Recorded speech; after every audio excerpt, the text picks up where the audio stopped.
Bon, bah donc, bonjour. Il remarche le truc, tu vois. Ah oui, C'est que le driver. c'est réinstallé. N'hésite pas à mettre plus haut le. Ah oui, d'accord. Comme ça. Il a. Encore? Voilà. Ah oui. Le but de cette présentation, c'est de vous parler d'antennes très légères et très faciles à transporter, sachant qu'un de mes grands plaisirs, c'est de partir avec un sac à dos faire de la randonnée et de m'arrêter faire un peu de radio au passage avant de revenir. Donc ça nécessite d'avoir de l'équipement léger, pratique, pas cher en prime. Et je voulais simplement partager un peu cette expérience que j'ai pu avoir. Mais pour ne pas que ce soit un catalogue de recettes de cuisine disant on fait comme ci, on fait comme ça et on est content, je voudrais revenir sur quelques fondamentaux qui sont évidemment applicables à bien plus que des systèmes légers et que tout le monde comprenne bien et évidemment avoir quelques exemples. Je vous parle en fait d'antennes que j'ai expérimentées, même si toutes n'existent plus et même si on ne peut pas toutes les mesurer aujourd'hui, mais c'est toutes des choses que j'ai faites et utilisées. Et puis, parler d'autres pour une prochaine fois, vous laisser quelques liens qui pourraient servir. Voilà. En fait, tout est là en électromagnétisme, et tout est dit quand on a vu cette planche, mais peut-être qu'on peut insister sur quelques aspects spécifiques de la chose. Donc, il y a de très nombreuses formes d'ondes qui sont possibles, mais en espace libre, la seule, c'est celle que vous avez déjà vue un peu partout, où on a le champ électrique, le champ magnétique et la propagation, qui sont tous les trois orthogonales. Ce sur quoi je veux insister, c'est qu'on a un axe de... On n'a pas d'axe principal en espace libre. En d'autres termes, on sait où ça se propage, mais ça peut tourner n'importe comment. Le champ électrique, il peut être où on veut. Or, malheureusement, on habite sur Terre. Sur Terre, c'est plan. Et le plan dans lequel on habite est évidemment essentiel. Il est donc nécessaire de savoir où sont nos champs électriques, nos champs magnétiques par rapport au sol, parce que ça change beaucoup de choses. Donc on appelle par convention le plan de polarisation le plan qui contient le champ électrique. C'est une pure convention, c'est comme ça. Mais c'est extrêmement important parce que ce plan de polarisation, en fait, on va devoir le regarder par rapport à la position du sol et ça va changer énormément de caractéristiques de nos antennes. Bien entendu, si on n'est pas sur Terre, on peut avoir d'autres référentiels. Ça s'applique aux Martiens à un œil comme à Thomas Pesquet, bien entendu. Mais nous, on est sur Terre. Quelque chose essentiel, c'est l'interface. L'interface qu'il y a entre une onde et un quelque chose, donc le sol qui nous occupe. Une des choses fondamentales, donc ce n'est pas la peine de tricher là-dessus, c'est de la physique de base, c'est qu'un champ électrique parallèle ou sur un conducteur parfait disparaît et se transforme en courant dans le conducteur. C'est plus un champ, c'est plus une onde, c'est un courant qui circule dans le conducteur. Ça, c'est extrêmement important parce que du coup, notre champ est totalement modifié. Il disparaît, il ne peut pas se modifier plus. Un champ électrique, par contre, qui est perpendiculaire à un conducteur, n'est pas affecté. C'est uniquement quand il est parallèle, où là, il se transforme en courant et disparaît. Ça, c'est une propriété essentielle, parce que notre polarisation d'onde par rapport au sol, vous imaginez bien qu'il va se passer quelque chose. Donc, une antenne à polarisation horizontale, on ne peut pas l'utiliser n'importe comment par rapport au sol. Sinon, tout ce qu'elle va générer va disparaître dans le sol, se transformer en chaleur dans le sol. Une antenne à polarisation verticale, elle peut être placée au sol, elle n'est pas particulièrement affectée. Donc ça, c'est essentiel pour faire du QRP, parce qu'on n'a généralement pas de grand mât pour monter nos antennes. On est au ras du sol. Donc c'est déjà quelque chose d'essentiel. Bon, alors après, qui c'est le débile qui irait mettre son antenne au ras du sol ? Je vais dénoncer personne, mais enfin j'en fais partie aussi. Hein. On a tous essayé de mettre des antennes trop bas en se disant qu'après tout ça marchera bien. Bah oui, ça marche, mais pas bien. Bon. Et donc le champ est affecté d'autant plus qu'on est proche du sol. Plus on s'en éloigne, moins on va être embêté. Quand on est trop proche, ça va être catastrophique. C'est illustré un peu plus loin, ne me posez pas de questions. Donc si on ne peut pas s'élever suffisamment au-dessus du sol, une antenne à polarisation horizontale n'a pas sa chance et ne va pas fonctionner, ou en tout cas avec une atténuation incompatible avec les 5 watts qu'on a le droit d'émettre. Ce sera chiffré après. Par contre, toujours en polarisation verticale, il ne se passe rien. Donc on est tranquille, la polarisation verticale au ras du sol, ça marche toujours. Proche, ça veut dire quoi? En électromagnétisme, l'unité de mesure, ce n'est pas le mètre, ce n'est pas le pied, ce n'est pas la coudée, c'est la longueur d'onde. Donc c'est en fraction de longueur d'onde qu'il faut définir le proche et le lointain. Donc à la louche, mais vous le verrez plus tard, au-dessous d'un dixième de longueur d'onde, on est très atténué. Donc un dixième de longueur d'onde en 80 mètres, ça fait quand même 1 mètre 8 mètres. On n'emporte pas ça en QRP dans les champs. Et même en 40 mètres, ça fait 1 mètre 4 mètres, c'est pas très très pratique. Bon, en plus, le sol varie d'un endroit à un autre. Il peut être un peu plus ou un peu moins conducteur, il peut être un peu plus ou un peu moins diélectrique, ce qui nous perturbe encore plus, puisque ce n'est pas particulièrement reproductible. La notion de sol bon et mauvais est extrêmement difficile à définir, parce que ça dépend de conductivité, coefficient diélectrique, etc. Donc, bon ou mauvais, c'est un petit peu... Donc un sol diélectrique va conduire plus de courant. Un sol pas très conducteur va dissiper plus de chaleur, évidemment. Mais notre champ électrique vertical n'est toujours pas embêté, lui. Il continue toujours comme d'habitude. Il se fout de ce que je raconte. Donc une antenne à polarisation horizontale, c'est compliqué, c'est variable, ça dépend de plein de choses. Je vais vous l'illustrer après. Et pour avoir un comportement systématique et prévisible en QRP léger, ce n'est pas forcément très simple. La polarisation verticale, elle est beaucoup plus déterministe. On fait comme on a fait quand on a mesuré, ça marche à tous les coups, il n'y a pas besoin d'emporter un VNA. On l'illustrera un peu plus tard. Là, je vous ai illustré un peu plus les diverses pertes. Alors c'est un cas particulier, théorique, mais qui est représentatif du comportement général. Vous avez ici l'efficacité de votre antenne, c'est-à-dire combien de signal va être réellement rayonné par rapport à ce que vous avez fourni à l'antenne. Donc, par exemple, si je prends -1, ça veut dire que si vous fournissez 1 watt, vous aurez 1 dB de moins que ce watt qui sera rayonné, le reste sera dissipé dans la Terre. C'est ça que ça veut dire. Et le tout par rapport à la distance au-dessus du sol de notre dipôle, exprimée en longueur d'onde. Ce que l'on voit, c'est que quoi qu'on fasse, même quand on s'éloigne pas mal du sol, on perd toujours 1 à 2 dB pour les différents types de sol. Parce que quoi qu'on fasse, l'onde, elle va toujours un peu se coupler dans le sol. Même quand on s'en éloigne, c'est moins grave, mais on en perd toujours un peu. Bon, 1 à 2 dB, c'est pas forcément énorme, surtout quand on regarde ce qui se passe au-dessous de 0,1 lambda, où on peut finir à -6, -7, -10 dB, et où là, franchement, le signal est franchement très affecté. Alors ici, j'ai zoomé cette zone-là à faible, et vous voyez qu'à 0,1 lambda, c'est-à-dire à 8 mètres en 80 mètres, dans le meilleur des cas, vous perdez 4 dB. Quoi. Vous perdez entre 4 et 6 dB. Quand vous émettez 5 watts et que vous avez quand même mis un mât de 8 mètres de haut pour être à 10%, vous avez quand même un comportement qui n'est pas terrible. Donc ça, c'est très important de le prendre en compte. Celui-ci, c'est le zoom de cette zone-là.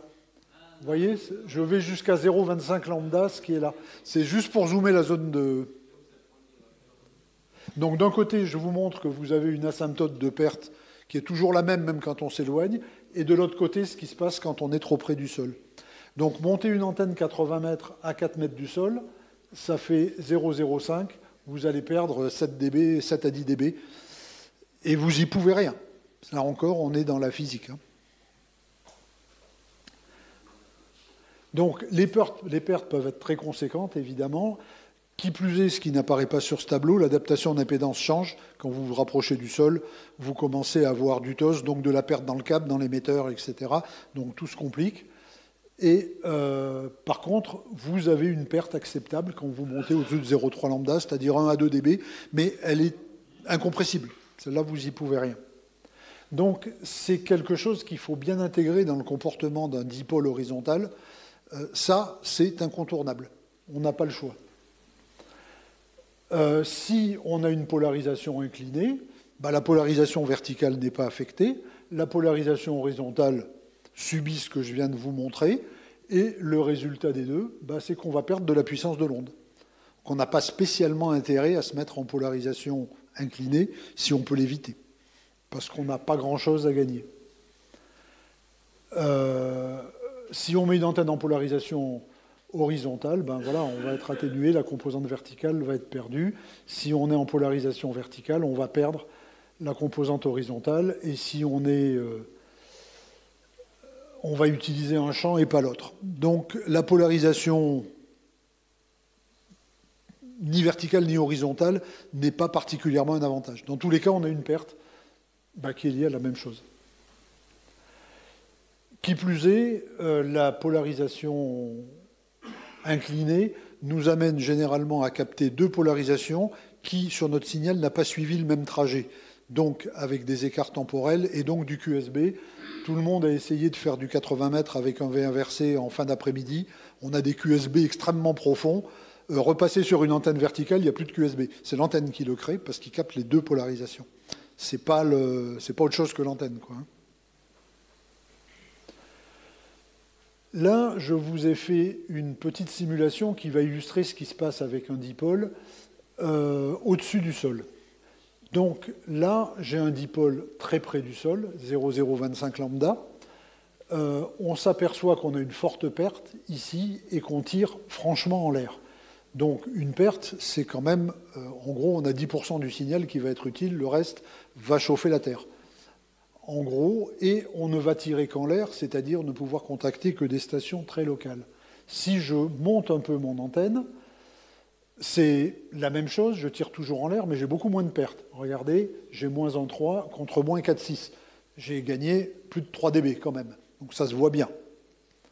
Si je continue à monter, je tire toujours en l'air, mais les pertes ont continué à diminuer. Je suis toujours de plus en plus efficace.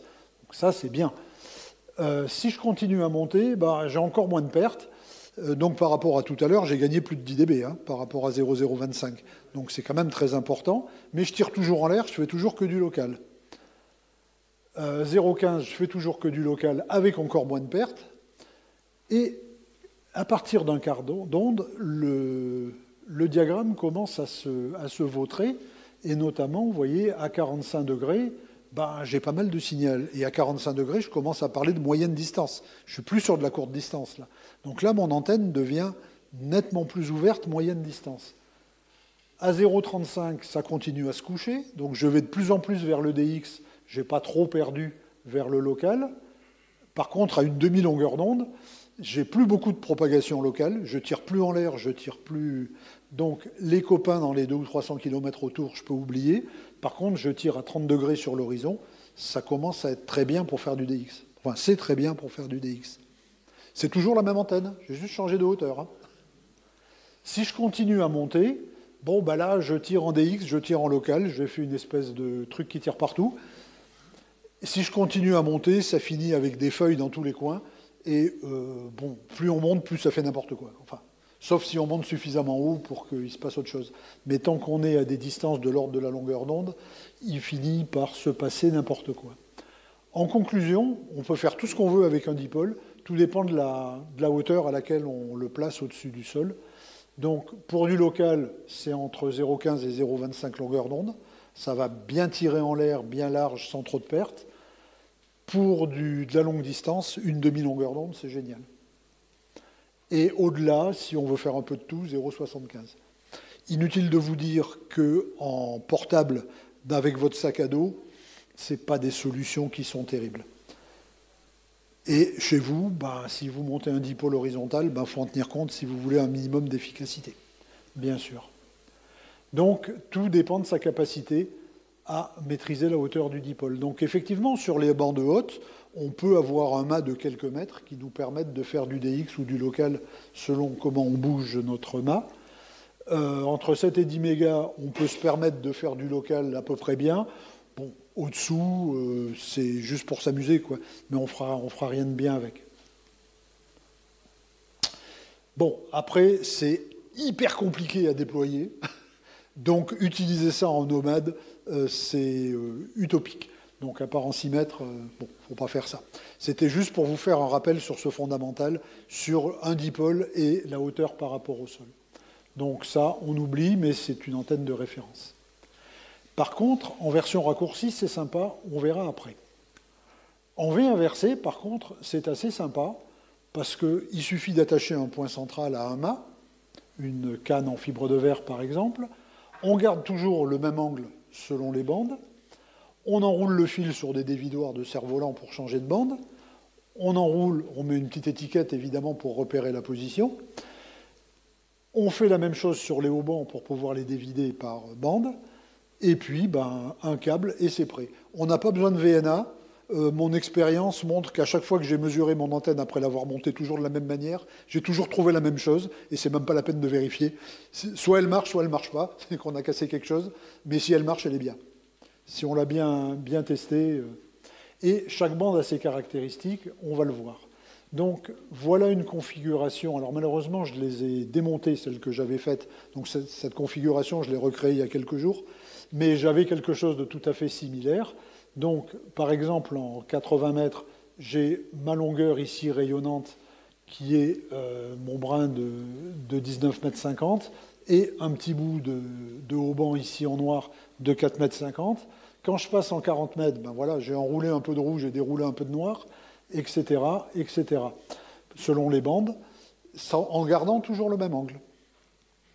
Par contre, quand j'arrive sur les bandes les plus hautes, je redescends du mât, parce que sinon je vais avoir des feuilles qui tirent en haut, comme je vous ai montré, parce que je suis trop au-dessus du sol par rapport à la longueur d'onde, et ça fait un lobe totalement pitoyable. Or, en 10 mètres, on veut faire du DX. On ne vient pas parler aux copains à 200 km quand on vient faire du 10 mètres, donc on la redescend pour que le lobe tire bien à 30 degrés et qu'on ait bien un creux vers le haut. Ça marche très très bien, c'est facile à déployer, et concrètement, ça donne ça quand on regarde en termes de diagramme de rayonnement.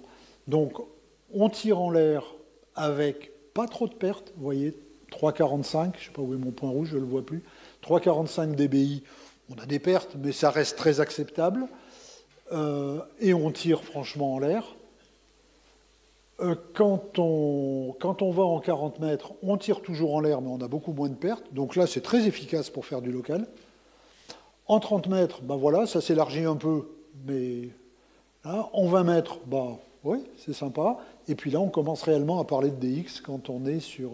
Et vous voyez, on a une directivité qui est très propre, très nette. Hein. Hop. Là, en 15 mètres, on commence à voir que ça rebique vers le haut, mais ça reste assez bas, on ne touche pas. Et quand on passe en 12 mètres, bon, ben là, j'ai redescendu l'antenne, parce que sinon, ça remonterait très fort ici. Donc, ça me permet de toujours être dans une configuration DX. Et puis en 10 mètres aussi. Donc réglé comme ça, bah, c'est une antenne super sympa, facile à déployer, pas lourde, pas chère, et qui est réellement efficace.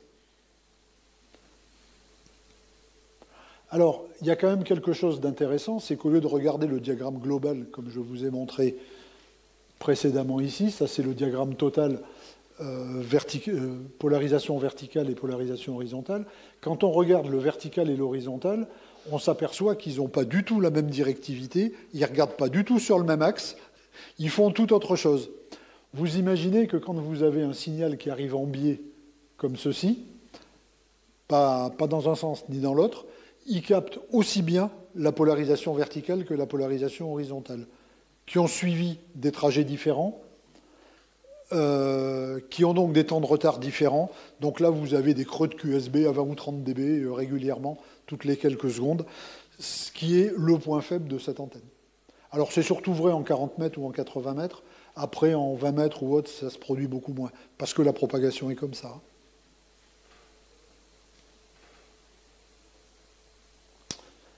Donc voilà pour les V inversés.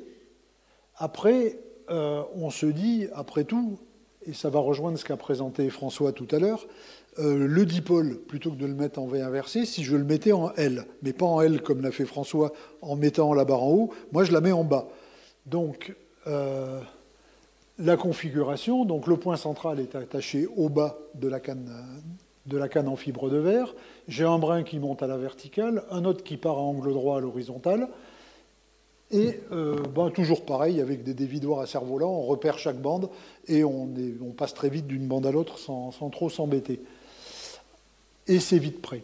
Alors, le brin horizontal, il ne faut pas se poser de questions, il est trop couplé au sol pour ne pas faire beaucoup de pertes. L'essentiel de son rayonnement va finir en chaleur dans le sol. Bon, parce que l'antenne est pratique, il faut l'accepter. Donc on va perdre une grande partie. Pas tout, une partie qui va partir. Mais c'est le prix à payer pour que ce soit pratique. Gaspiller 3 dB dans le cas où on perdrait toute l'énergie, ce qui n'est pas tout à fait vrai, ça fait partie du jeu. Bon. Ce qu'on voit aussi, c'est que si on pose le brin par terre, on va avoir beaucoup de pertes, parce que du coup, ça va énormément se coupler, et en plus, on va avoir des variations d'impédance au niveau de l'accord qui vont bouger énormément. Par contre, ce qu'on voit assez facilement, c'est qu'en s'éloignant un peu du sol, du genre 1 mètre, on a beaucoup moins d'effet avec le sol. En fait, c'est une capa plutôt que d'être... C'est une petite capa au lieu d'être une grosse capa, donc ça couple beaucoup moins. Et entre 1 mètre et 1 mètre 50, la variation de TOS est quasiment non visible. Donc on n'est pas embêté et on perd beaucoup moins d'énergie. Donc on ne tend pas le brin, on ne pose pas le brin horizontal par terre, comme exposé précédemment. On le met à 1 mètre du sol, ce qui est en général facile à faire. 1 mètre, 1 mètre 50, enfin bon, comme on peut. Et on ne le laisse surtout jamais traîner au sol. Là, ce que je vais vous présenter, ce n'est pas optimal, mais c'est juste par souci de simplification. Je vous montrerai après ce qui se passe. Donc là, on voit ce que ça donne sur toutes les bandes, comme précédemment. On a une antenne essentiellement à polarisation verticale, mais on voit bien qu'elle est directive et que le brin horizontal y contribue un peu. Sinon, le diagramme serait symétrique. Or, ça tire dans un sens, dans le sens du fil, en fait, qui est au sol, parce que il rayonne un peu quand même, hein, et ça se voit. Ce qui nous donne une certaine directivité. Par contre, ce qu'on voit, c'est qu'on a très peu de pertes. Ça marche pas mal. On a accepté de perdre 3 dB, mais on ne perd pas tellement plus que ces 3 dB, quoi. Ça fonctionne plutôt bien. Ce qui nous donne quand même une antenne DX, hein, clairement. Ce qui, en 80 mètres, n'est pas courant. En 40 mètres, même problème. En 30 mètres aussi, en 20 mètres aussi, et on a toujours sensiblement les mêmes pertes, parce que le couplage au sol, il est constant, en fait, ou quasiment constant. En 17 mètres, toutes les bandes, c'est à peu près pareil. Après, quand on continue à monter, ça commence à se tordre beaucoup sur l'arrière et à faire en gros, à être franchement directif, quoi, nettement plus directif. Donc ça nous donne une antenne longue distance, très simple, très peu chère, très facile à ériger, et qui est vraiment en polarisation horizontale, puisqu'on s'aperçoit qu'ici, si vous regardez l'échelle de couleurs ici, vous êtes entre là et là, vous avez une quinzaine de dB entre la polarisation verticale et la polarisation horizontale. Donc là, vous êtes vraiment en polarisation verticale, et c'est vraiment un mode de fonctionnement simple.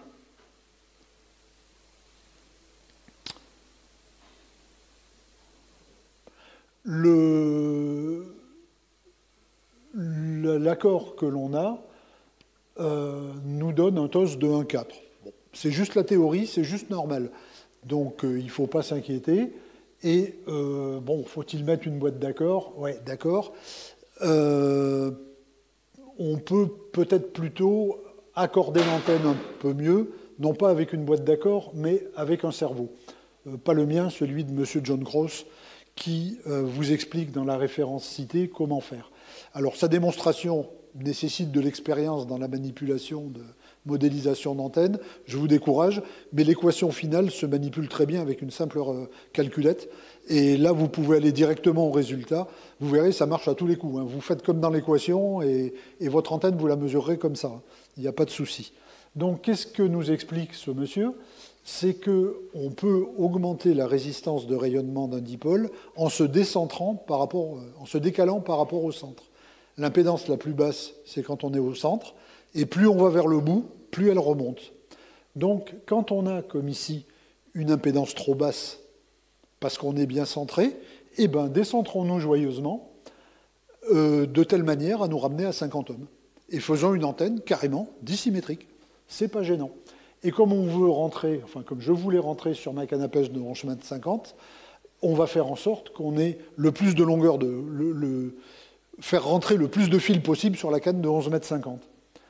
Ça veut dire que sur 30 ou 40 mètres, le brin le plus long sera le brin horizontal, parce que sinon ça ne rentrerait pas sur la canne à pêche. Et sur toutes les autres bandes, le brin le plus long sera le long de la canne, et le plus court sera horizontal. Donc les diagrammes vont être un petit peu différents que ceux que je vous ai présentés. Je ne les ai pas recalculés, ce n'est pas massivement différent, faites-moi confiance. Ça donne à peu près la même chose. Par contre, vous aurez une antenne avec 1 sur 1 de TOS si vous faites comme ça. Donc là, on voit concrètement ce que ça donne. Vous voyez, en 80 mètres, le brin vertical fait 11 mètres 18, donc ça rentre bien sur la canne, mais 29 mètres en horizontal. Bon, en général, quand on est dans un champ, ce n'est pas particulièrement gênant. 40 mètres, c'est le même problème, mais en 10 mètres, ça s'inverse, le brin le plus long rentre bien sur la canne et le brin le plus court est à côté. Et à tous les coups, vous avez une belle impédance de 50 ohms bien propre. Ça, j'ai abondamment utilisé, alors pour être honnête, pas vraiment en 80 mètres, hein, plutôt en 40, 10, 20, 15, 17, pas trop en 10, 12 non plus. Mais ça marche divinement bien, c'est super pratique, c'est tout simple, tout bête. Et là encore, vous n'avez pas besoin de TOSMET, de VN1 ou de machin. Vous la montez, si vous l'avez bien réglée dans votre jardin, vous la montez dans votre champ, elle marche. C'est pas la peine de s'embêter avec des trucs compliqués. Voilà. Bon, mais je ne l'ai plus, donc je n'ai pas pu la remesurer avant de venir.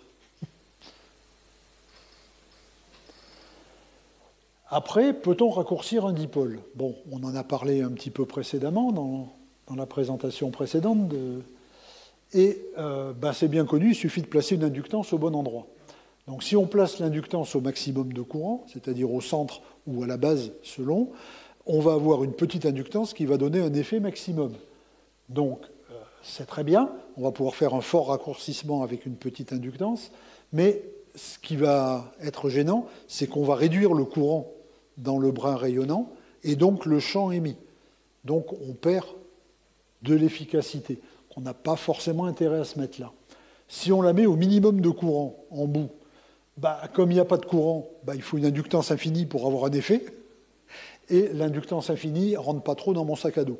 Donc c'est pas bon non plus.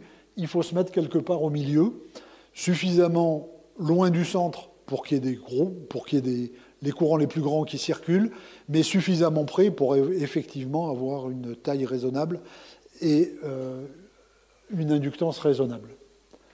Donc ça, par contre, c'est une excellente solution, extrêmement pratique. Donc, n'étant pas très graphique, ni très habile à faire des dessins, j'ai volé les infographies chez Budipol, mais j'ai réalisé ça sur des cannes à pêche d'enfants qu'on trouve à moins de 10 € chez Decathlon là, pour apprendre aux gamins à pêcher. Ça marche tout seul, on boudine sa selve dessus, c'est léger, c'est facile, c'est pas cher et ça marche à tous les coups. Donc, si on regarde ce qu'ont fait les gens de Budipol, ils ont fait, là on voit une photo, hein, une certaine longueur non négligeable en tube un peu épais. Là, il y a du courant, ça rayonne. Du tube du mât télescopique, là, du truc, je sais pas comment on dit, du brin télescopique pour faire la longueur, c'est très léger, et une paire de selfs pour raccourcir. Le tout sur un petit mât, ça marche super bien. Et bien entendu, quand on la raccourcit, on descend l'impédance de rayonnement, donc on est mal accordé. Donc on fait ce qu'on a dit précédemment, on décale par rapport au centre, mais comme on ne veut pas décaler physiquement, parce que c'est casse-pied, ne serait-ce que parce qu'on aurait un mât avec un balourd, on décale la valeur des deux selfs. Je ne sais pas où est mon point rouge, je trouve plus mon point rouge. On décale la valeur des deux selfs. Donc les deux selfs ont une valeur différente, ce qui fait qu'électriquement on est bien dissymétrique, mécaniquement on est symétrique, et on a un 50 ohms impeccable avec un super TOS au milieu, et ça marche tout seul. Donc ça, vous pouvez le faire tout seul, vous avez besoin de personne pour bricoler ça, ou l'acheter chez Budipol ou chez ses concurrents, si vous préférez une solution industrielle. Vous faites la même chose, diagramme toujours emprunté à Budipol, mais ça se bricole également très facilement, où vous avez un brin vertical ici en tube, on le voit bien, un fouet télescopique, une self, et vous avez un fil qui tire à l'horizontale, de la longueur qui va bien, pour avoir l'accord. Donc ça, j'en ai acheté un, je l'ai promené partout dans le monde, ça s'accroche sur une table de camping, sur une portière de voiture, sur une fenêtre d'hôtel, ça marche toujours, quoi qu'il arrive, c'est plus ou moins efficace, hein. Sur une fenêtre d'hôtel, c'est lamentable, mais ça pompe, et on peut jouer quand même. Voilà. Et c'est tout petit en plus à transporter, ça va très très bien dans une valise. Hein. Donc ça, par contre, il ne faut pas s'en priver. Il ne faut pas s'en priver parce que c'est une solution vraiment très simple et très efficace. L'antenne verticale lambda sur 4 et ces radians, bah, honnêtement, en portable, c'est pénible. Donc je passe très vite. J'aime pas, donc il y a un rendement faible, François vous a expliqué tout à l'heure pourquoi. Il y a des fils partout, c'est très chiant, surtout qu'en général, quand on est au bord d'un champ, on ne peut pas les mettre partout, puisqu'il y a une clôture, donc on ne va pas de l'autre côté de la clôture, par principe, surtout s'il y a les vaches, et ça ne présente aucun avantage par rapport au dipôle en L. Et le dipôle en L est quand même beaucoup plus simple. Donc la verticale lambda sur 4 en portable, oubliez. Ce qui serait bien, ça serait d'avoir la même chose, sans radiant, sans perte, légère, pas chère, vite installée. Oui, enfin bon, voilà, un truc bien, quoi. Et ça, bah, c'est tout bêtement un dipôle vertical. Parce qu'un dipôle vertical, il n'y a pas de radiant, c'est pas cher, c'est que du fil, c'est tout simple, c'est léger. Et justement, son principal problème, c'est qu'un dipôle vertical, il faudrait l'alimenter par le centre. Ça, c'est désagréable, évidemment, sur un mât. Et si on pouvait l'alimenter par l'extrémité, ça serait quand même plus simple, par le bas, quoi. Pas par le haut, hein. Je n'ai pas voulu dire ça. Et justement, bah, ça existe, il suffit de lire là où il faut. Par exemple, l'antenne Zeppelin, donc là j'ai piqué l'infographie à des cassettes ZB, où vous trouverez plein d'informations dessus. Alors attention, recopiez pas les dimensions de des cassettes ZB, c'est tributaire de la ligne bifilaire qu'il a utilisée. Si vous en utilisez une autre, c'est d'autres dimensions. Mais bon, gardez le principe, c'est plein d'informations passionnantes sur son site. Donc, c'est quoi? Eh bien, c'est un dipôle lambda sur 2, avec sa répartition de courant comme on la voit classique. Le point qui rayonne le plus, c'est le milieu, hein, puisque c'est là qu'il y a du courant. Donc, c'est là que ça rayonne le plus. Les extrémités rayonnent peu, mais sont nécessaires pour établir le courant. Et dessous, eh bien, l'adaptation d'impédance, qui est faite par une ligne bifilaire, qui fait un quart d'onde en court-circuit qui ramène une impédance infinie ici. Ça tombe bien, c'est ce qu'on a sur le dipôle. Et quand on vient se prendre quelque part au milieu, on récupère l'impédance qu'on veut. Une forte impédance ici, une très basse ici, et au milieu quelque part, on va trouver 50 ohms. C'est ce qu'on veut. Donc ça, monter verticalement, ça rayonne toute son énergie sans aucune perte. Il n'y a pas de compromis là-dessus. Ça marche très bien. On peut monter la ligne d'accès à l'horizontale, parce qu'elle ne rayonne pas. Hein. C'est juste une ligne d'accès. Hein. Évidemment, la ligne d'accès, il ne faut pas la mettre sur un tube métallique ou autre, ça reste que du bifilaire. Il faut quand même être raisonnable. Il faut l'isoler un peu. En 10 et 20 mètres, ça rentre parfaitement sur la canne à pêche 10 mètres, hein, de 11 mètres 50. Donc il y a entre 10 et 20 mètres, il n'y a aucun problème. Ça se monte tout seul avec du scotch. En 30 ou 40 mètres, eh bien, il suffit de replier les bouts, c'est-à-dire qu'ici, on part un peu à l'horizontale et ici aussi, mais comme on l'a vu, le rayonnement principal, il est là où il y a du courant, donc si le dernier mètre est tordu, ça ne contribue pas beaucoup à tordre le diagramme de rayonnement ni à modifier l'antenne. Modifier un peu, mais ça reste acceptable. Donc on peut se permettre de l'utiliser en 30 et 40 mètres en ayant tordu un peu les bouts et en laissant le milieu tranquille. Donc, ça nous donne quoi comme résultat? Eh bien, un diagramme de rayonnement extrêmement déjà symétrique. Donc là, on tire bien dans tous les sens. Et on tire réellement au ras de l'horizon pour faire du DX, quoi. Très clairement. Donc, la version 17 mètres qui est installée sur la pelouse, là à côté, pèse 182 grammes. Donc, dans le sac à dos, ce n'est pas un problème. Et c'est monté en quelques minutes, comme on l'a fait tout à l'heure avec un peu de scotch. Évidemment, à côté de la ligne bifilaire, il ne faut pas placer de conducteur, il ne faut pas mettre ça le long d'un mât ou autre, il ne faut pas non plus trop la poser au sol, voilà, il ne faut pas la rouler sur elle-même, bon, ça reste un bifilaire, quoi. Il faut le tendre raisonnablement, mollement, qu'il n'y ait rien à moins de 50 cm, quoi. Mais enfin, ce n'est pas vraiment une contrainte. Après, dans le même ordre d'esprit, on peut faire la même chose avec une autre technologie qui est celle dite open sleeve ou antenne pot de fleurs, selon certaines littératures. Donc là, j'ai piqué l'infographie avec un AO, mais c'est connu, hein, c'est pas l'inventeur du truc. Hein. Donc, c'est quoi l'idée? C'est toujours de faire une demi-onde ici, mais faire une ligne d'accès un peu différente que je vais détailler maintenant. C'est une autre manière de l'alimenter. On verra qu'en termes de performance, c'est exactement la même chose, c'est ni mieux ni pire que la Zeppelin, et c'est tout aussi pratique. On fait comme on veut. Donc pareil, entre 10 et 20 mètres, ça rentre parfaitement sur la canne à pêche, et on peut replier, pour la même raison que précédemment, les bouts sur les autres bandes.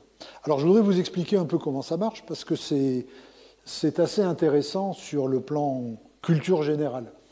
Donc un câble coaxial est traversé sur toute section que l'on fait dans le câble par un courant nul. Ça veut dire que tout le courant qui rentre dans ma section là doit ressortir dans l'autre sens dans la section. Par section, on entend le disque vert que j'ai dessiné là, mais il pourrait être en biais, il pourrait être tout gondolé, tout tordu, tout machin, c'est pareil.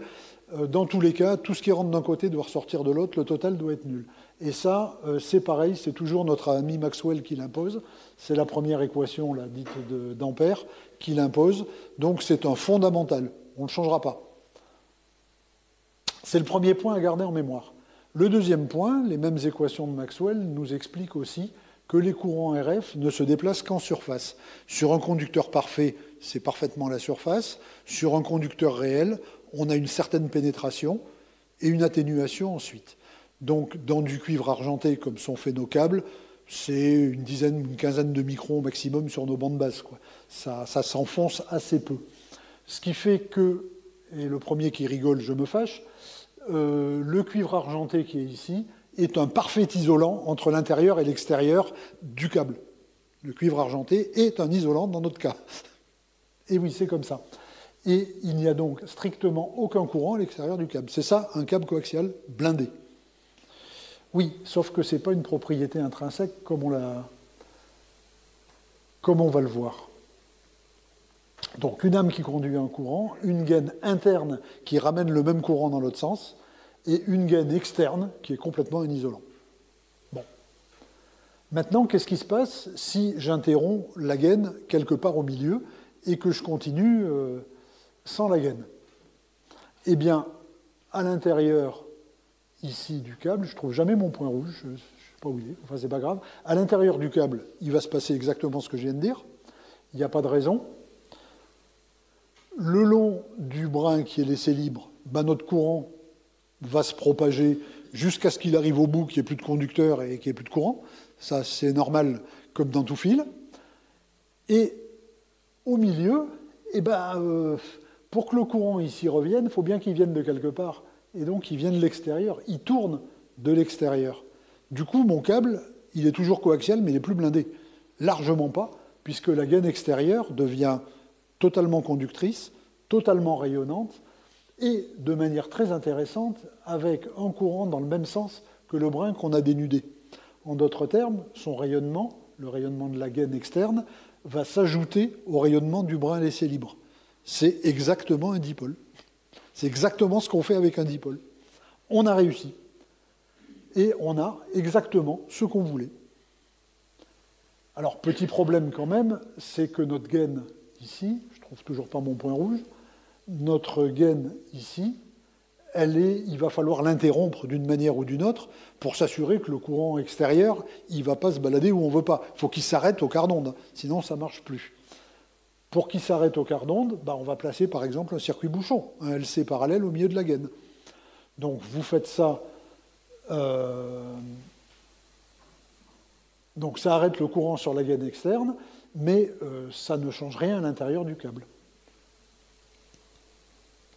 Donc vous faites ça par un LC parallèle, notamment sur les bandes les plus hautes, les plus basses, parce que je n'ai pas trouvé d'autre solution pour le faire. Donc vous faites une self, vous mettez un condensateur, attention, il y a un peu de tension quand même à cet endroit-là, faut bien mettre 400 volts, quoi. Et ce circuit bouchon va arrêter le courant de gaine. Maintenant, il y a une ruse démoniaque sur les bandes les plus hautes, c'est qu'on peut réaliser un mauvais bobinage de notre câble, de telle manière à faire tout ce qu'on nous dit de ne pas faire quand on fait une self bobinée, c'est-à-dire serrer les spires au maximum pour amener l'autorésonance de la bobine dans la bande qui nous intéresse, à la fréquence qui nous intéresse. De cette manière, il n'y a plus de montage mécanique, il n'y a plus rien. On boudine le câble comme il faut avec la bonne longueur. L'autorésonance arrive juste là où il faut et on n'est plus embêté.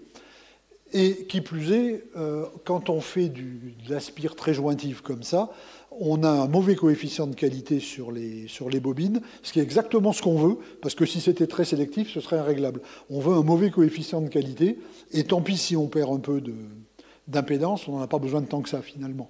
On peut se permettre. Donc concrètement, bon, mis à part la photo, voilà, ça donne ça. On ne peut plus simple. Ça, c'est la version 6 mètres.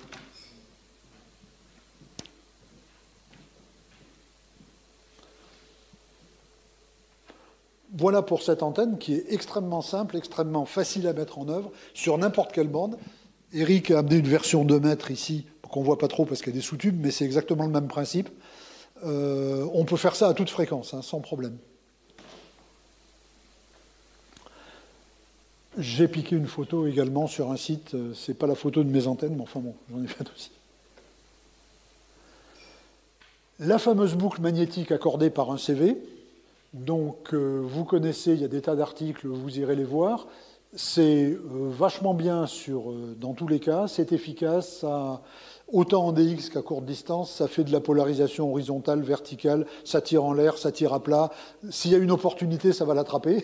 C'est optimal en rien, mais ça marche toujours, donc c'est pas mal. Par contre, je déteste, parce que c'est trop pénible à régler, parce que ça se dérègle sans arrêt, on change de fréquence, parce qu'on a bougé autour et tout, on passe son temps à jouer du CV, et on passe son temps à jouer du tosmètre. Quand je vais trafiquer dans les champs, c'est pas pour jouer avec mes appareils de mesure, c'est pour trafiquer. Donc, j'ai pas aimé, mais pourtant ça marche pas mal. Hein. Pour les adeptes, je décourage pas, mais moi j'en veux plus. Donc, voilà, abandonné. Une dernière antenne qui est vraiment fantastique, quand on est en nomade, c'est une boucle de grande taille. Alors, grande taille, vous allez me dire, mais on voudrait être petit, mais non, vous allez voir, c'est malin comme tout. Donc, voilà l'idée, c'est qu'on fait une boucle assez facile à ériger avec une canne à pêche, en accrochant le haut du triangle en haut et en tirant deux haubans pour faire un triangle. Je l'ai mis équilatéral, c'est pas une fatalité, il peut être équilatéral ou pas. Enfin, c'est bien équilatéral, mais bon. Voilà. Ce triangle va résonner lorsque son périmètre mesurera la longueur d'onde. On va avoir une belle résonance bien propre. Et ce qui se passe, c'est que ça crache un diagramme un peu quelconque. Ce qu'on aimerait bien, c'est arriver à mettre dedans une distribution de courant qui nous soit favorable, c'est-à-dire avec avec surtout de la polarisation horizontale, pour pas être embêté verticale, pardon, pour pas être embêté avec l'horizontale, parce qu'on est quand même très près du sol. Et ça ne marchera pas bien. Donc, voilà, on veut du vertical et tout. Eh bien, il suffit de l'alimenter au bon point et de manière astucieuse pour que ça se fasse. Et à ce moment-là, tout le rayonnement va être sur les côtés verticaux. Je vous l'illustre ici. Donc, ce point se trouve sur le côté ici, à environ 20% de la longueur. Ça dépend de l'angle, ça dépend de tout, mais ça donne un ordre de grandeur. C'est suffisamment bas pour ne pas être pénible. C'est ça que je veux dire. C'est pas accroché là en haut où on ne peut pas y aller. C'est accroché assez en bas. Bon, à peu près à 20%. Et on regardait la distribution des courants en rouge. On a deux courants verticaux qui sont bien en phase et deux courants horizontaux qui ne le sont pas. Donc, je vais l'illustrer un petit peu. Les courants horizontaux, ici, circulent chacun dans un sens différent et de manière parfaitement symétrique. Ils s'annulent mutuellement, il n'y a pas de rayonnement horizontal. On n'en parle plus. Au niveau des côtés verticaux, donc on est en biais, donc on a évidemment une composante horizontale et une composante verticale. La composante horizontale que l'on voit là, elles sont en opposé, donc elles vont s'annuler mutuellement. On ne rayonne toujours pas en horizontal. Et la composante verticale, par contre, les deux sont dans le même sens et elles vont s'ajouter. Et là, on va réellement avoir un effet vertical. Ce qui nous donne, en fait, une structure rayonnante totalement verticale. En d'autres termes, ce que vous voyez là, c'est un monopole d'environ un quart de longueur d'onde, 100 radians, qui est absolument parfait. C'est l'antenne verticale 100 radians, lambda sur 4, si j'ose dire, parfaite, juste réalisée autrement. C'est celle qu'on cherchait par d'autres moyens, mais on l'a là.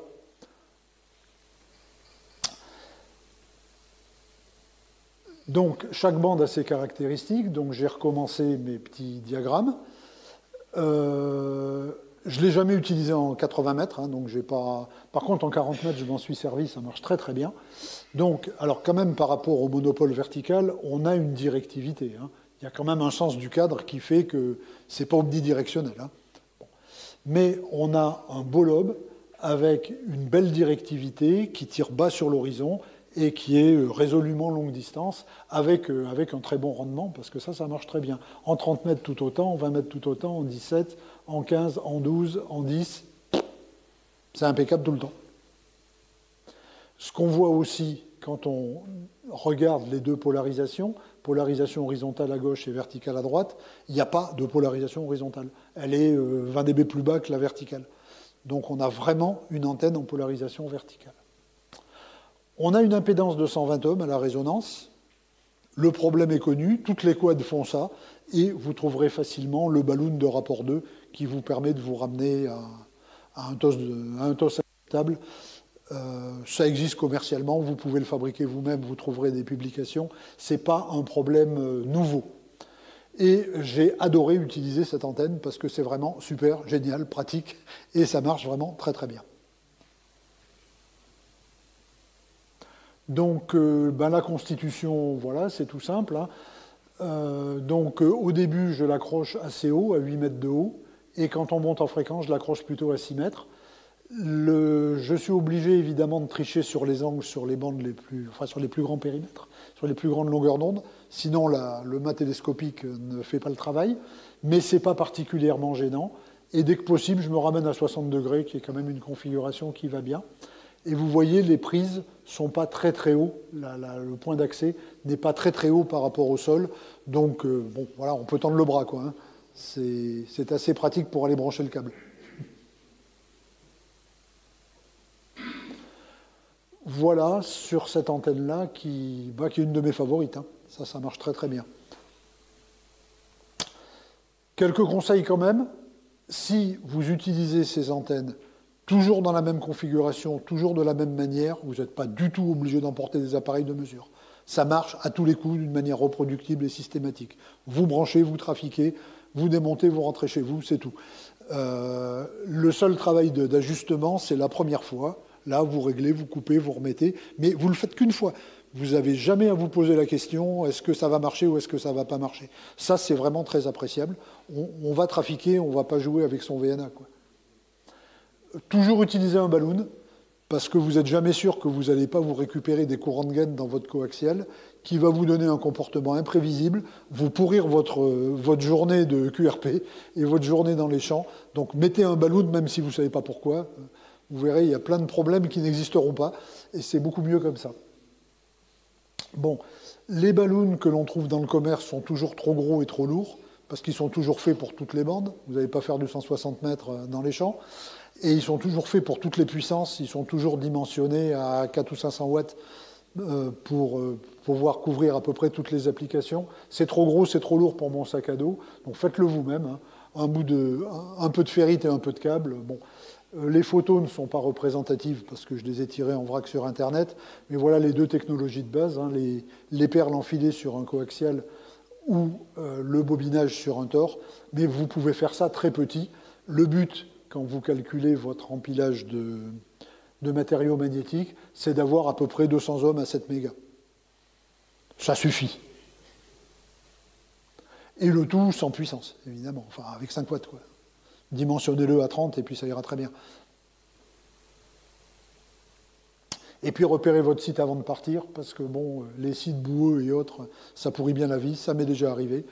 Ou le gardien du coin qui dit « Non monsieur, vous n'avez pas le droit d'aller là ». Ça arrive. Je vous ai mis quelques liens utiles qui, vous cliquez dessus et puis vous verrez, vous irez vers des sites où il y a des choses intéressantes. Donc tout particulièrement le site de DK7ZB qui, indépendamment de l'antenne Zeppelin, dit énormément de choses sur les antennes en tout genre, tout type d'antennes. Ceux qui ne connaissent pas, allez-y, mais beaucoup connaissent, je suppose.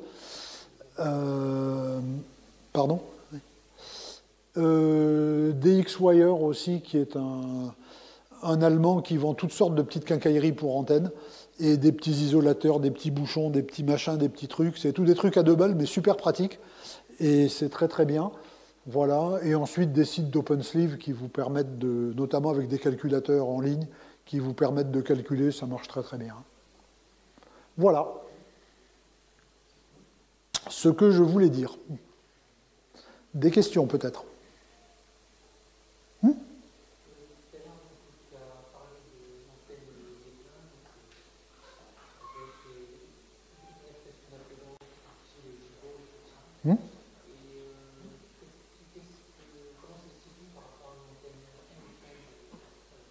Bah, ça n'a pas de rapport. Ça n'a pas de rapport parce que l'antenne Enfed est presque pas résonante, elle est tributaire du plan de sol, bon, l'antenne Zeppelin, elle l'est absolument pas. C'est un dipôle, point. Donc elle n'a pas besoin de plan de sol, elle n'a pas besoin de. Elle est résonante,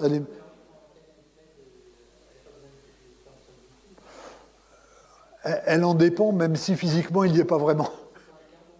Non, non, non. Alors l'antenne Enfed, malgré tous ses défauts et ses pertes, elle est quand même large bande, alors que là on est monobande. C'est aussi le point fort. Mais elle a beaucoup de pertes, alors que celle-ci n'a pas de pertes.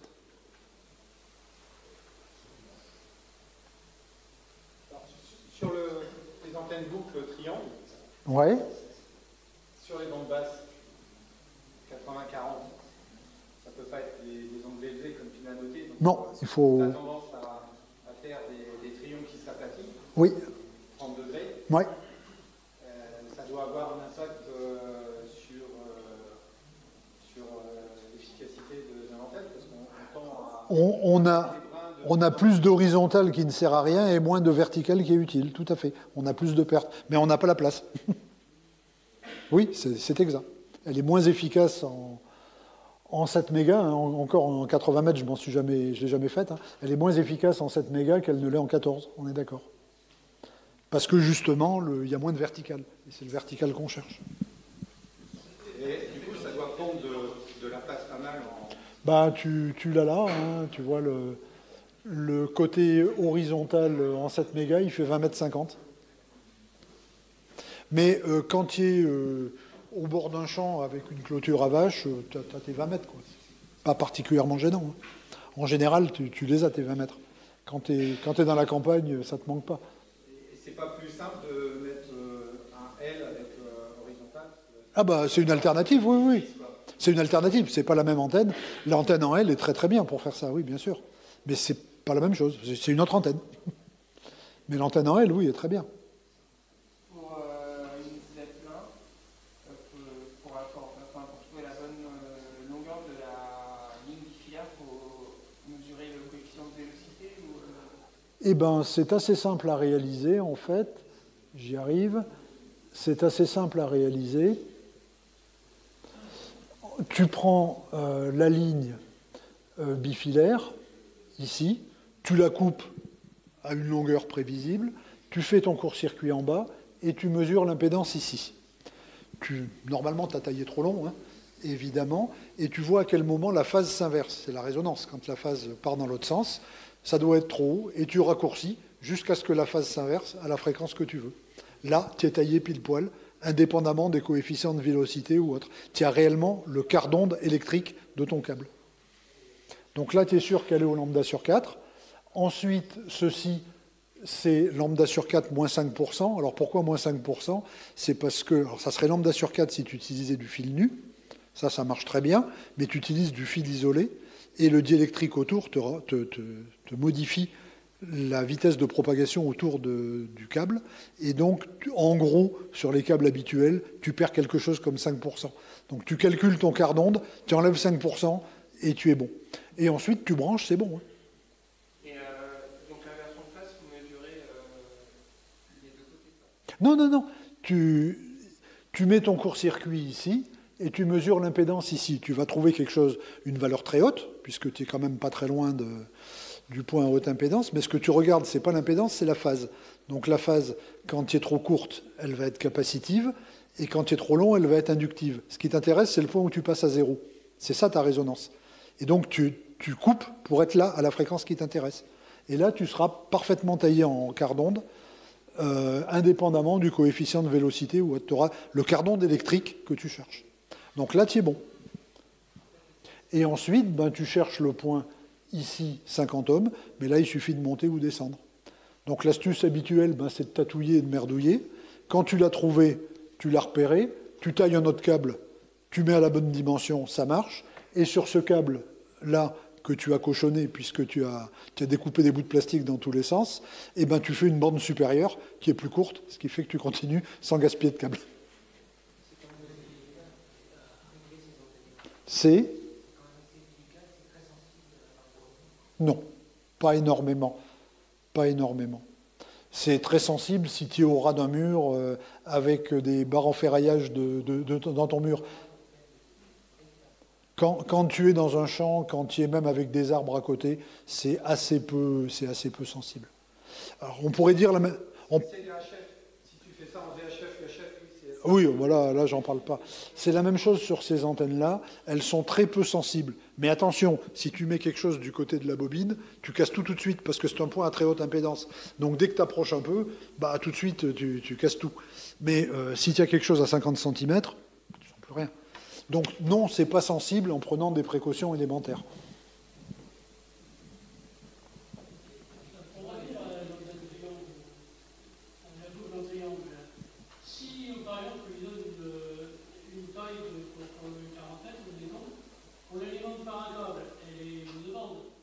Elle est monobande, oui, oui, voilà. Tout à fait. Si on l'alimente par un feeder parallèle et une boîte d'accord, évidemment, qu'est-ce que ça fait? Ça fait la même chose, on a 120 ohms, on va promener nos 120 ohms dans notre câble bifilaire, on va l'accorder, elle aura le même comportement. Hein. Oui, à monobande, oui. Tout à fait. Le problème, c'est qu'avec une boîte d'accord, on peut l'accorder à une autre fréquence. Le problème, c'est que les courants vont complètement changer de forme. Et à partir de là, on va avoir un autre comportement. La polarisation, elle va être ailleurs, les lobes, ils vont être ailleurs, ça va être toute autre chose. Ce qui est important, c'est de bien respecter la symétrie des courants dedans pour avoir ce qu'on cherche. Si on casse cette symétrie, l'antenne est pourrie, ça c'est clair. C'est la symétrie qui fait qu'elle a de la valeur. Mais dès qu'on enlève la symétrie, c'est plus bon. Hein. D'accord ? Donc... Alors ça, on peut mettre des triangles à l'intérieur. Alors c'est un OM qui justement fait tous les ans la Coupe de France CW, j'arrive pas à me souvenir de son indicatif évidemment comme d'habitude, qui fait la Coupe de France en QRP tous les ans. Chez lui, il a ça, il a un grand mât en grand poteau en bois et il a plusieurs antennes comme ça imbriquées les unes dans les autres pour faire plusieurs bandes. Et tous les ans, il fait la Coupe de France CW et on l'entend très fort, hein, ça marche très bien.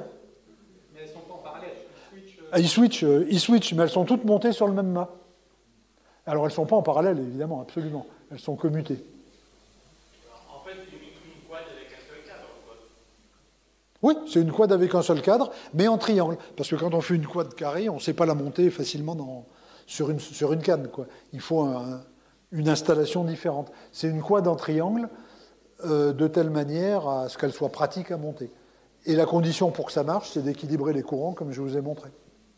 Après, si vous faites une vraie quad carrée, bon, bah, c'est une autre distribution de courant et un autre comportement.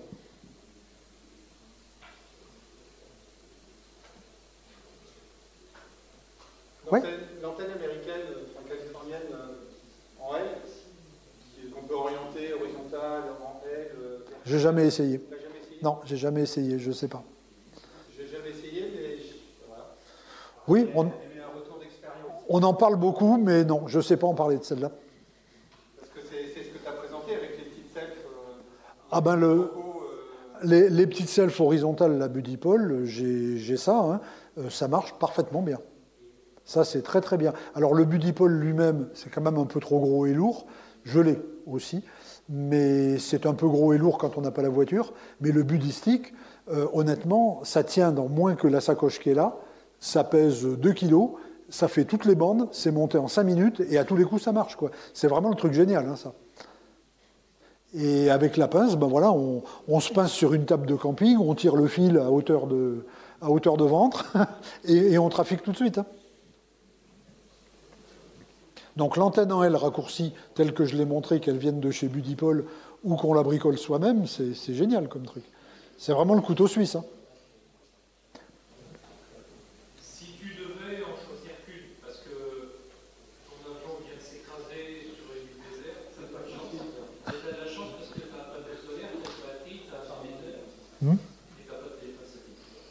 Ouais. Et donc, tu dois en choisir une. Laquelle de ces antennes-là tu prendrais? Ben, la plus simple, la plus légère et la plus pratique, c'est le Budistic dont on parle à l'instant, c'est-à-dire l'antenne en L raccourcie par une self.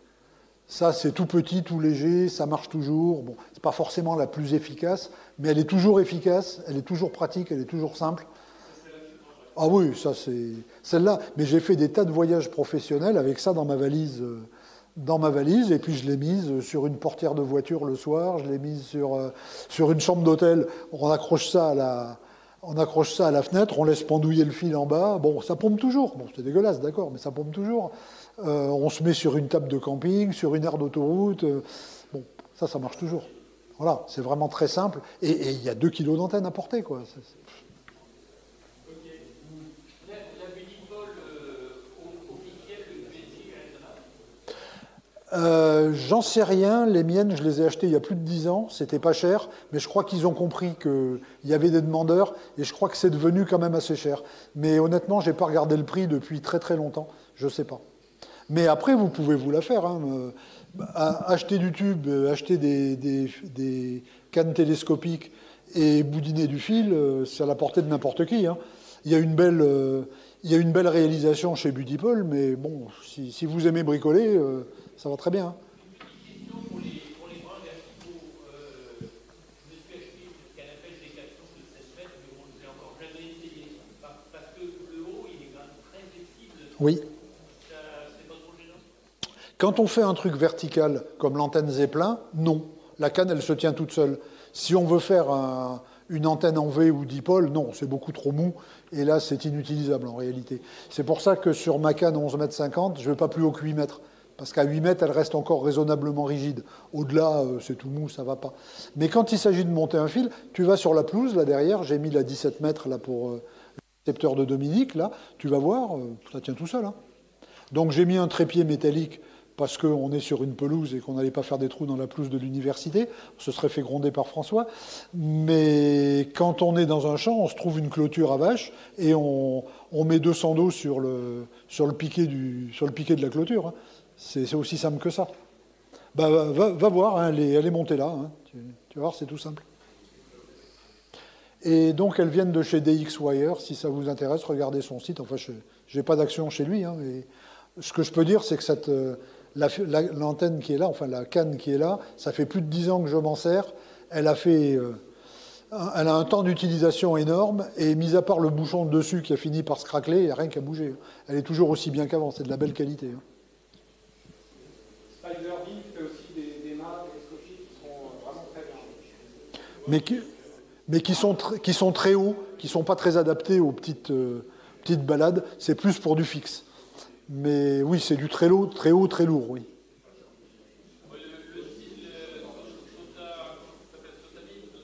Oui, oui, aussi, oui. Il propose des choses, oui. Je reviens sur le Budistic. L'accord, il se fait avec la self, il se fait pas sur la longueur. Alors, non, la longueur est toujours la même. L'accord se fait de manière aveugle sur la self, c'est-à-dire que moi j'ai mis des coups de feutre indélébiles, hein. Ici 40 mètres, ici 30 mètres, bon, j'ai tout simplement marqué, et puis j'accroche mon clip dessus, je serre, je ne me pose pas de questions. Pour la régler, je joue sur le fil horizontal. Et donc c'est à hauteur d'homme, donc c'est pratique, tu rajoutes un tour, tu enlèves un tour, parce que c'est rarement plus que ça, hein. C'est de l'accord fin. Hein. Tu as 2 tosses, tu veux un, bon, tu défais un tour ou tu refais un tour, et tu le règles simplement en jouant sur la bobine à ta hauteur. Mais pour le coup, il y a besoin d'une mesure... Si tu es pinailleur, oui, sinon tu fais comme moi, tu mets un scotch, et sur le petit scotch, tu écris 20 mètres par exemple, et en général tu déplies, c'est très reproductible. Oui, alors je te garantis pas que tu auras 1 sur 1, tu auras peut-être un 5 de tosse au lieu d'1 sur 1, mais tu te mets sur ton scotch, tu pompes et ça marche. Faut pas être puriste. Hein. C'est pas une antenne de métrologie. Hein. Il y a du monde à mettre plusieurs radians Non, t'en mets qu'un, c'est un dipôle en L. C'est un L. J'ai vu des discours ou des utilisations où ils cherchaient à en mettre plusieurs. Ça sert à rien. Ça sert à rien, ça va pas rayonner mieux, ça va juste t'embêter plus parce que tu auras plus de fils. Mais ça va pas rayonner, ça va rien faire de mieux. parce que tu es surélevé.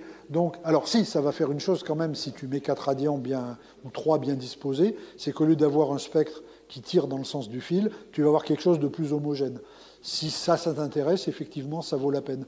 Mais si ça t'intéresse pas, parce qu'après tout, c'est pas si grave, bah, tu mets qu'un fil et puis c'est tout, quoi.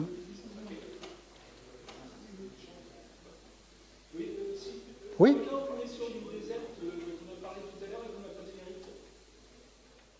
Ah ben, on s'en passe, hein, mais...